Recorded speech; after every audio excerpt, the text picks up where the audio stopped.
ভগ্নপ্রায় স্কুলের ছাদ ফেটে ক্লাসের মাঝে শ্রেণীকক্ষ থেকে বৃষ্টির জল ঝেঁটিয়ে বার করছে পড়ুয়ারা। শ্রেণীকক্ষের ভিতরেই দেওয়াল ফেটে বেরিয়েছে গাছের শিকড়। জীবনের ঝুঁকি নিয়ে প্রাথমিক বিদ্যালয়ে ক্লাস করছে পড়ুয়া থেকে শিক্ষকরা। বাঁকুড়া জেলা পাত্রাশয় থানা চর গোবিন্দপুর প্রাথমিক বিদ্যালয়। এই বিদ্যালয়ে রয়েছে দুটি শ্রেণীকক্ষ, একটি পুরাতন বিল্ডিং, অন্য একটি নতুন বিল্ডিং। নতুন বিল্ডিংটি তৈরি হয়েছে আজ থেকে প্রায় 14 থেকে 15 বছর আগে। অল্প সময়ের মধ্যেই নতুন বিল্ডিংয়ের ছাদ ও দেওয়াল ফেটে ভয়ঙ্কর পরিস্থিতি তৈরি হয়েছে। আর এই ভাঙা বিদ্যালয়ে চলছে লেখাপড়া।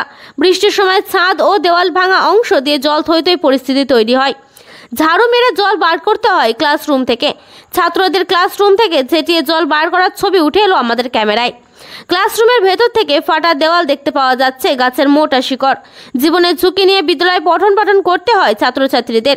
আতঙ্কের মধ্যে বিদ্যালয়ের শিক্ষকরাও। ছাত্রছাত্রীরা জানাচ্ছে স্কুলে ক্লাস করতে ভয় হয়। স্কুলের ছাদ ভেঙে যখন তখন মাথায় পড়তে পারে।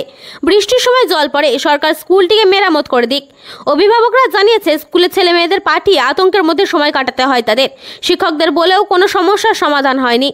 অন্যদিকে বিদ্যালয়ের প্রধান শিক্ষক জানাচ্ছেন পরিকল্পনাবিহীনভাবে এই শ্রেণীকক্ষ তৈরি করা হয়েছিল তৎকালীন সময়। এমনকি পরিকল্পনাবিহীনভাবে একটি ছাদের উপর আরেকটি ছাদকে চাপিয়ে দেওয়া হয়েছিল, যে কারণেই বাস্তবে এই আতঙ্কের মধ্য দিয়ে বিদ্যালয়ে পঠন পাঠন করতে হয়। এমনকি বৃষ্টি হলে অনেক সময় অভিভাবক নিজেদের সন্তানদের নিয়ে চলে যায় বিদ্যালয় থেকে। বৃষ্টির সময় শ্রেণীকক্ষ জলে ভর্তি হয়ে যায়, তখন বাধ্য হয়ে ছাত্রদের দিয়ে জল বার করতে হয়। তিনি আরও জানান, বিষয়টি ঊর্ধ্বতন কর্তৃপক্ষকে বারংবার জানানো হয়েছে, কিন্তু কোনো সুরাহা হয়নি। ঊর্ধ্বতন কর্তৃপক্ষ জানিয়েছে বিদ্যালয় মেরামত করা হবে, কিন্তু তা আজও করা হয়নি। বাঁকুড়ার পাত্রাশয় থেকে মিলন পাজার রিপোর্ট, MBS নিউজ। আমাদের স্কুলে ছাদ ভেঙে বটগাছের শিকড় বেরিয়ে গেছে এবং তা দিয়ে জল বেরোয়। হ্যাঁ, তারপরে কি করো সেই জলে?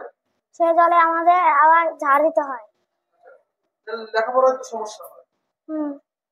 হ্যাঁ, লেখাপড়ার সমস্যা হয়, ভয় করে। কি চাইছো তোমরা? আমরা সরকার থেকে চাইছি যে একটি স্কুল দেয়। ভয় করে কেন?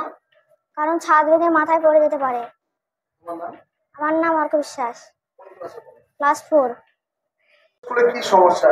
আমাদের স্কুলের ছাদটা ফেটে গেছে, বট গাছের শিকড় বেরিয়েছে, জল বের হয়। তো আমরা সেটা বৃষ্টির সময় জল পড়ে, তো আমরা সেটা ঝাড় দিয়ে বের করি। অনেক ভয় হয় ক্লাস করতে। পড়াশোনায় অসুবিধা হয়? কি চাইছো তোমরা, কি চাইছো? আমরা চাইছি যে সরকার আমাদের একটা স্কুল দিক, যেন আমরা ভালোভাবে পড়াশোনাটা করতে পারি। তোমার নাম? আমার নাম পূর্ণিমা বিশ্বাস। পরিস্থিতি কি সমস্যা হচ্ছে আপনাদের? স্কুলের সমস্যা পুরোটাই, স্কুলে ধরুন পুরোটাই ফেটে গেছে। ধরুন এই দিকে বাচ্চা কাচ্চা পাঠানো খুব অসুবিধাই, যে কোনো টাইমে ফেটে পড়ে যেতে পারে। ছাদ দিয়ে স্কুলের ভিতর দিয়ে জল পড়ছে। মাস্টার অনেকবার বলা হলো, তাতে মাস্টার কোনো কেয়ার করছে। আমার নাম দেবদুলাল সরকার। স্কুলের দেয়াল ভেঙে ছাদ ভেঙে জল চুয়াচ্ছে, বাচ্চারা ঝেঁটিয়ে জল বার করছে, কি পরিস্থিতি স্কুলের এই ধরনের পরিস্থিতি? কেন বাচ্চারা তো ভয় রয়েছে। ধ্রুব সত্য, আমাদের বিদ্যালয়টা ভগ্নপ্রায়। ওই ধারে যে পুরনো বিল্ডিংটা, ওটা ইউনিসেফ কর্তৃক স্থানীয় সহযোগিতা ওটা ছাদ কোন রকম করা হয়েছিল। এটা আবার পরে স্যাংশন হয়ে ওই ছাদের উপর ছাদ চড়িয়ে, ছাদ কিন্তু ভালো হয়নি, প্রচুর জল ঝরে, দেয়াল ফেটে গেছে। বৃষ্টিপাত মানে ভয়, আমাদেরও ভয় লাগে, ছেলেদেরও ভয় লাগে। এমনকি বৃষ্টিপাত হলে গার্জেনরা আবার বাচ্চাদের নিতেও চলে আসে।